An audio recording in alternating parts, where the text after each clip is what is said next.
Do you have fun hometown memories of the local diner, service station, and grocery store? Well, for us, they're only memories, but they're an everyday reality for the Rogersville couple you're about to meet. In fact, Rob Wiles is going to take us to a backyard blast from the past. Otis Eldridge has many fond memories of his childhood in rural Virginia, of heading to the general store for a moon pine orange dope. So when he heard that general store was closing, he decided to buy a souvenir. Basically, the little store where I grew up, the old gentleman had had a stroke, and so we went over to buy the one item, a coffee grinder. Unfortunately, we brought back 2 truckloads, and there's where it began. Otis's wife, Kathy, was along on that fateful trip to the general store. And I'm as bad as he is, so we ended up with truckloads and truckloads and truckloads of stuff. So that's where the store originated from. We got so much stuff that we had to build the store. He was terrified that all of our neighbors and friends would think he was insane because he was going to build a country store. But apparently they all liked it, so we just went wild, and now we have the 50s village. 9, 10, 11 o'clock, 12 o'clock, a rock, we're going to rock around the clock tonight. Yes, Otis and Kathy now have a whole town, and their general store is fully stocked. I didn't figure I could ever fill the shelves, but when you start, and a lot of good friends they'll fill the shelves. The shelves filled up. Not just the shelves, but acres behind the Eldridge home, filled with everything you'd find in a town in the 1950s. Hi, how you doing today? Come on in the house here. Yeah, this is our house. Actually, it's a Lustron house, circa 1948. What they do is prefab them, send them out, you'd put them on your own slab. We're expecting you for dinner.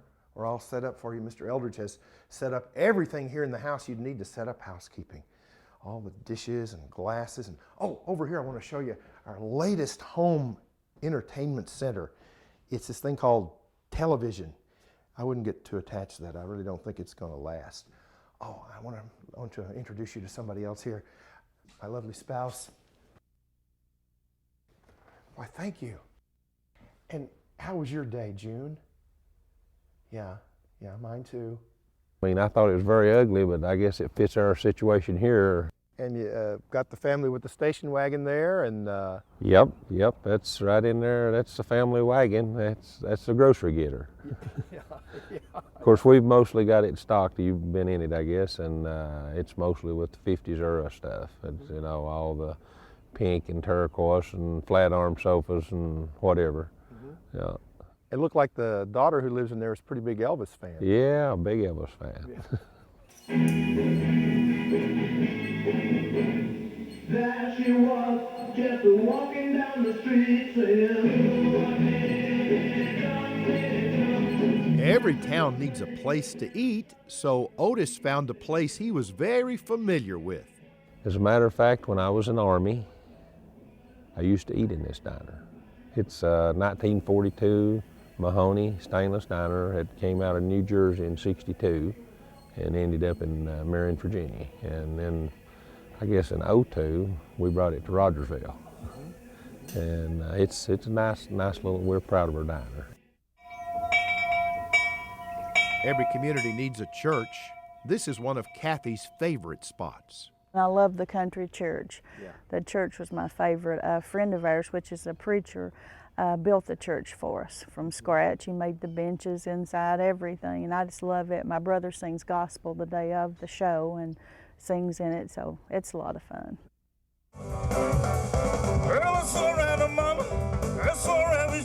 Speaking of fun, every year Otis and Kathy's village is flooded with fans. Last year, I think we had must have had around 8,000 people. Since Otis has loved cars since he was a kid and makes his living repairing and selling them now, it's no surprise the annual event is a combination car show and good time, which doubles as a fundraiser for the local fire department. It's a good day for the fire department, a fundraising day, and it's a fun day for everybody. And it starts out, the Saturday's the main day always, but people from out of state start coming in. They stay a week usually and browse in and out. And but it's a good day. Kathy thinks of it as a very good day, too. But I love this. It's fun, and lots of people come in and they just love it too. The memories of when they were kids, you'll hear them talk as they go through the country store and the Lustron home, and oh, remember when we had this, remember when we had that, and I love it. I just love it. I love meeting the people, and I love sharing our home with everybody. Everybody wants us to charge, and I said no, you know, we want to do it free because you just don't charge anybody to come to your backyard. You might think Otis and Kathy's town would be complete, but there's always something new. You give me a sign, I have to do something with it. This is a local motel. The Lance Motel was here on Main Street, and the lady that owned it, she had several people wanting the sign, and surprised, I mean, she's a real nice lady, but it surprised me. She said, I want you to have it. And we got confronted by some of the people after we got it that wanted it. And sure enough, it's a nice old landmark. I mean, I like the Lance Motel sign. Didn't figure I'd ever get it, but anyway, then I had to put up a few doors to make it look like a motel on the other side of the building. Yeah. Well, one thing leads to another, doesn't it? Yes, I hope we're about to run out of signs. No, there's always another sign or another temptation waiting over the hill, even if that hill leads us into Area 54. Happened to see one of those up somewheres up north or wherever, and I thought, you know, we need one of those. We're trying not to see a lot of things when we're traveling anymore. Oh, let's hope that doesn't happen, that Otis and Kathy will keep their eyes wide open when they travel, looking for the next delightful addition to their 1950s village in Rogersville.